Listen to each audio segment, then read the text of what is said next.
And for 43%, it does have some nice legs on this one. I can see them crawling down pretty slow. So hey, welcome back, Whiskey Questers, to another episode, Whiskey Quests. If you guys are new to the channel, my name's Antonio. In this channel, I want to try whiskeys from all over the world. I like to add a drop of water to each one of them just to see if it changes. You'll never know unless you try it. So if you're curious about whiskey, you want to learn more about whiskey, just in general, you love whiskey, consider hitting that subscribe button and the bell notification. Stick around for more videos. Let's move on with today's whiskey review. We got Michter's small batch, the original sour mash whiskey. Yes.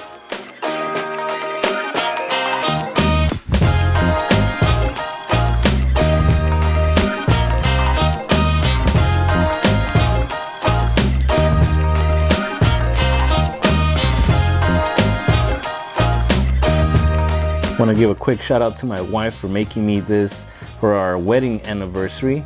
Because of that, she hooked it up with two amazing bottles.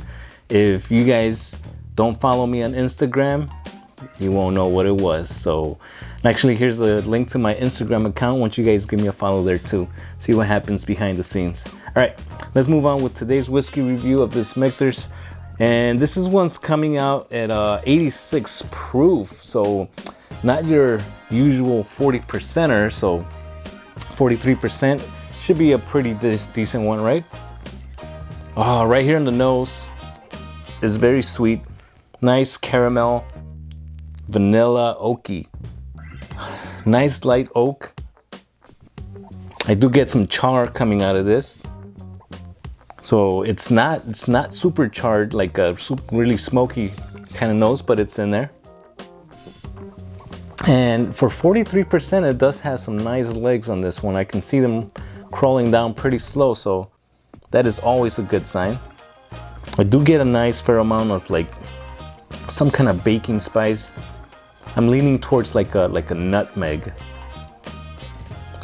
It's a pretty nice nose. It's not like super complex, but there's, you know, it's not a two-note kind of whiskey. So let's see what we get on the palate. Cheers, everybody.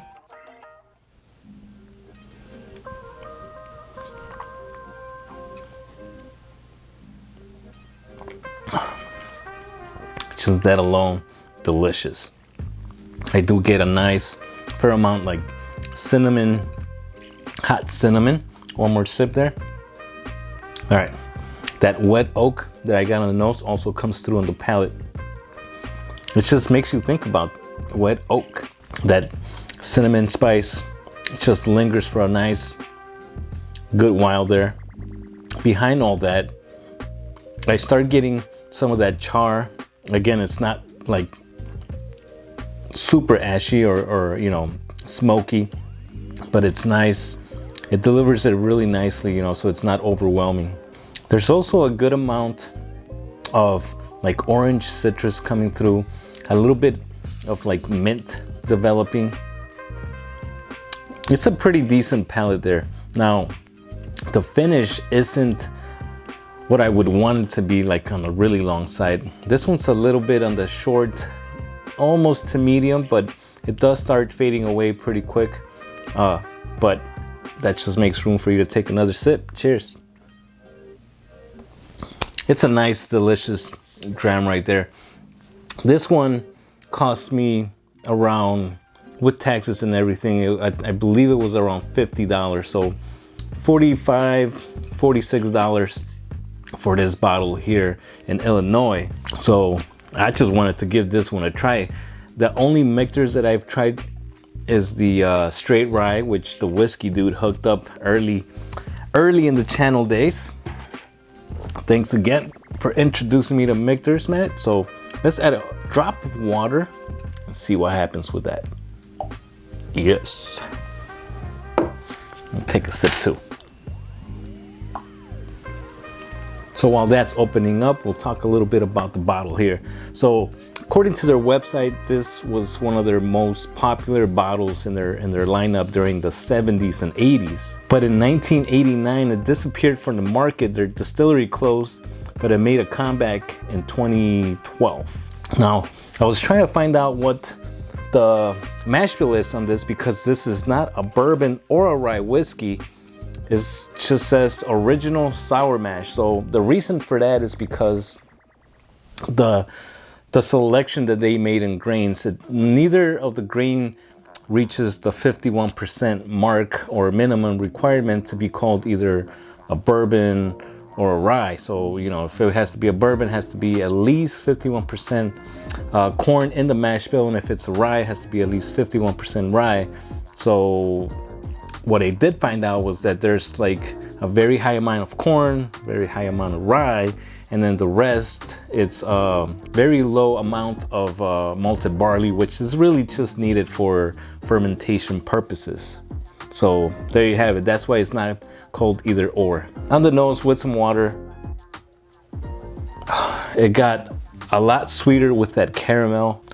Yeah, pretty much lots of caramel coming out this time. That oak took a back seat. I can barely notice it now. More vanilla, more like a coffee bean kind of note. But overall, that caramel is just hits you, bam. It's reminding me of like a I don't know, like a dusty attic this time. It's weird. I can smell the corn now. That's just that sweetness coming up. All right, let's see what we get in the palate. I'm expecting a lot more sweetness. Let's find out. Cheers. Oh yeah. You know what, guys? That drop of water, it's just, maybe it's just the sweetness that it developed. But yeah, a lot more sweetness coming through. That cinnamon spice is still there, but it just got toned down to a point where it really works together with that sweetness.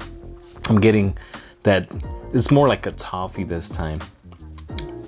Toffee, cinnamon spice, blended together nicely. That char is still there. That oak. I'm getting a nutty, like a peanut kind of nutty flavor this time. Hell yeah.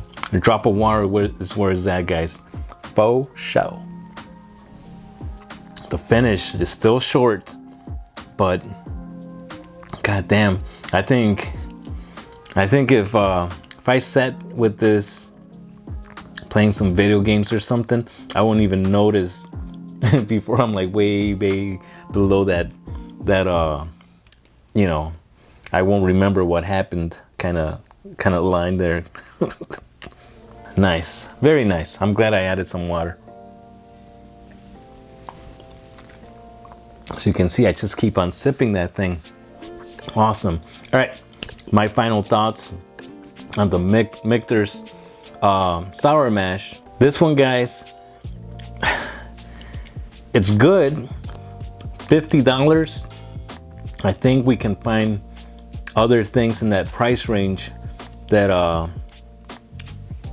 maybe a little bit better.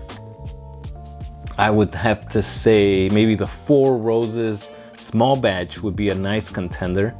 And if you guys want to see me do a blind maybe with that, you know what? A while back I reviewed the Bullet, the original Bullet. I'm gonna put the Bullet up against this and then the Four Roses small batch. What do you guys think? Put in the comments below. But again, for $50, if you guys don't mind spending it, you haven't tried it, it's worth a shot. I'm not complaining that I paid 50 bucks. Like I said, there are better ones, but I am not complaining. I'm happy with my purchase and I would definitely buy this again. Hell yeah. Now, as for a score on this one, I'm gonna have to go ahead and give it, let me see. For the price and the flavor, you know, it deserves to be on your bar, so I'm just gonna give it a good 80 out of 100. I think that's fair. All right, Whiskey Questers, thanks for stopping by for another whiskey review with me here. I want to say thanks to all the new subscribers that have joined, everybody that's commented, everybody that's given me them thumbs up. Don't forget that to give me them thumbs up. Without those, YouTube will not recommend my videos and I'll never hit my 1,000 subscriber mark, which I've been working really hard to get to that point. I just can't wait. I can't wait to drink that Jameson, seriously. So hopefully I reach them 1,000 subscribers before the end of the year, that would be awesome. So again, the only way that would happen is if you guys give me a thumbs up, share with your friends. Don't forget to drop a comment below. That all of that helps. And again, I'll see you guys in the next video. Have an awesome day. Peace.